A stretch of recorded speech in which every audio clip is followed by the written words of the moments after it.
એક તો સુરેન્દ્રનગરમાં લીંબડી તાલુકાના ગામડામાં પાવરગ્રીડ કંપનીનો વિરોધ. કંપનીની વીજલાઇન કામગીરીનો ખેડૂતોએ વિરોધ કર્યો છે.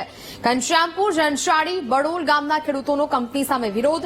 વીજ કંપનીએ વીજપોલ નાખતા પાકને મોટા પાયે નુકસાન થયું છે. ખેડૂતોએ યોગ્ય વળતર ચૂકવવાની માંગ કરી છે. વીજપોલ નાખતા ખેડૂતો રોષે ભરાયા છે અને ખેડૂતો દ્વારા આ વિરોધ કરવામાં આવી રહ્યો છે. સંવાદદાતા સચિન ફોન લાઈન પર જોડાયા છે. સચિન, સુરેન્દ્રનગરમાં લીંબડી તાલુકાના ગામડામાં પાવરગ્રીડ કંપનીનો વિરોધ ખેડૂતો કરી રહ્યા છે, શું મામલો?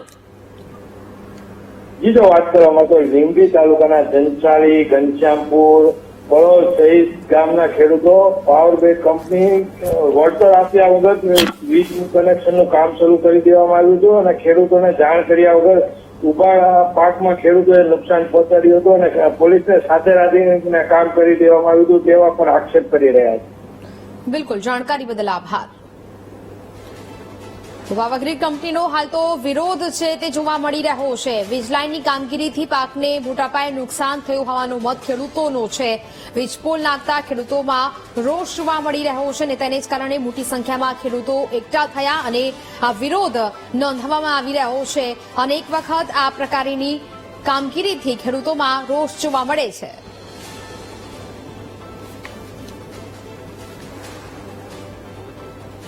તો જનશાળી સરપંચ નિલેશભાઈ જાદવ આપણી સાથે જોડાયા છે. નિલેશભાઈ, વીટીવી ન્યૂઝમાં આપનું સ્વાગત છે.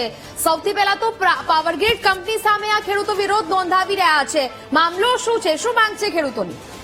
ખેડૂતોની મેડમ વાત એ છે કે વળતર કઈ ચૂક્યું નથી અને જંત્રીના જે ભાવ પહેલા આપ્યા હતા ને એનેથી ઓછા ભાવ જંત્રીના કરી અને ખેડૂતોને વળતર આપવાની વાત કરે છે અને કઈ પણ રૂપિયો એક પણ રૂપિયો હજુ ચૂક્યો નથી.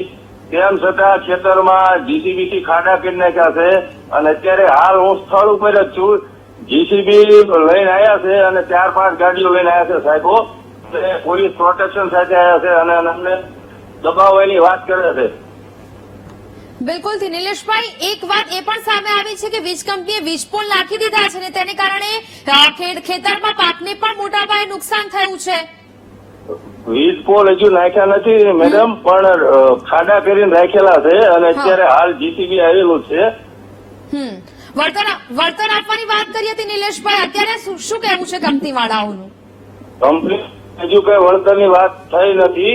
એ તો એમ કે છે જંત્રી જે અમારી જનશાળી ગામની જે પહેલા હતી ને 72 રૂપિયા હતી અને અત્યારે હાલ 49 રૂપિયા તરીકે ચૂકવે છે. એ તો જે પહેલા અમને ભાવ આપ્યો હતો 72 રૂપિયાનો એનેથી ઓછો કરી અને 49 રૂપિયા અત્યારે આપે છે અમને.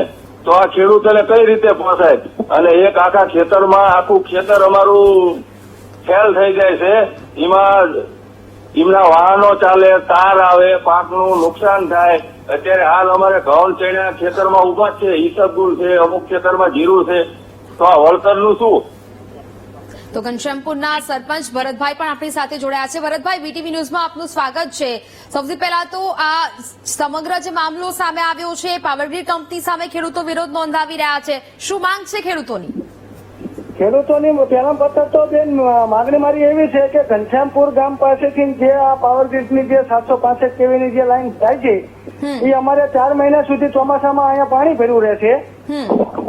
બરાબર, તો અમારે પશુ જે ચારો ચરવા જાય તો અમારે લેડીઝ લોક જે છે શેઠાએ અમારે ખડ લેવા જાય તો એને પણ જાનનું નુકસાન હોય અને તથા અમારા તળાવ પાસેથી અનેક જાતના પક્ષીઓ અમારા તળાવમાં આવે છે. એનો વિડીયો સાથે પુરાવા સાથે મારી પાસે છે. મેં સાહેબને રજૂઆત પણ કરેલી છે. તોય ત્યાં આવડા લોકો થાંભલાવાળા આવી ગયા છે અને આવડા લોકો એવું જ કે છે કે કામ બંધ રહેશે જ નહીં, કામ ચાલુ જ રહેશે. ઓકે ભરતભાઈ, વળતરની વાત થઈ હતી કંપની પાસે, શું કહેવું છે હવે વળતરને લઈને? કારણ કે ખેડૂતો એવું પણ કહી રહ્યા છે કે યોગ્ય વળતર ચૂકવવામાં નથી આવતું. હા, વળતર પણ યોગ્ય ચૂકવવામાં નથી આવતું. જે ખેતરમાંથી આવડા લોકો હાલે ચાલે છે એને કઈ જાણ નથી કરી કે તારું આટલું નુકસાન થાય છે. પછી બીજું કે જેના ખેતરમાં થાંભલો આવે છે એનું કોઈ એસ્ટિમેટ નહીં કે તને આટલા પૈસા આવશે, આટલું તારું માપ કપાય છે, કોઈ જાતનું નહીં. સીધા જ આવડા લોકો કામ ચાલુ કરવા આવતા ગયા. ઓકે ભરતભાઈ, રજૂઆત કરી છે ક્યાં આપે આ મામલે? હા, ક્યાં રજૂઆત કરી છે આપે? અમે પ્રાંત સાહેબ લીમડી તાલુકા સેવા સદન. ઓકે ભરતભાઈ, વીટીવી ન્યૂઝ સાથે વાતચીત કરવા બદલ આપનો આભાર. તો જ પ્રકારે હાલ તો સરપંચનું કહેવું છે કે યોગ્ય વળતર પણ નથી ચૂકવવામાં આવી રહ્યું અને જેને લઈને ખેડૂતોએ રજૂઆત પણ કરી છે. ઘનશ્યામપુર ગામના સરપંચ ભરતભાઈનું નિવેદન છે તે સામે આવ્યું છે. જે ખેતરમાંથી વાહનો ચાલે છે તેને લીધે વ્યાપક નુકસાન થાય છે તેવું ખેડૂતોનું પણ માનવું છે. પાવરગ્રીડ કંપની કોઈ ધ્યાન નથી આપતી. તેમને માત્ર ને માત્ર અહીંયા વીજપોલ ઉભા કરી દેવામાં રસ છે. ઘનશ્યામપુર ગામના સરપંચ ભરતભાઈનું પણ નિવેદન સામે આવ્યું છે. એક બાજુ ખેડૂતો સતત વિરોધ છે તે નોંધાવી રહ્યા છે અને એક બાજુ ખેડૂતોમાં હવે રોષ પણ જોવા મળી રહ્યો છે અને હવે તેને જ લઈને રજૂઆતો પણ કરવામાં આવી રહી છે. ખેડૂતોને યોગ્ય વળતર નથી મળી રહ્યું અને તેને જ લઈને ખેડૂતોમાં આક્રોશ જોવા મળ્યો. ઘનશ્યામપુર જનશાળીમાં પણ ગામમાં પણ આ પ્રકારે ખેડૂતો ઉગ્ર માંગ કરી રહ્યા છે.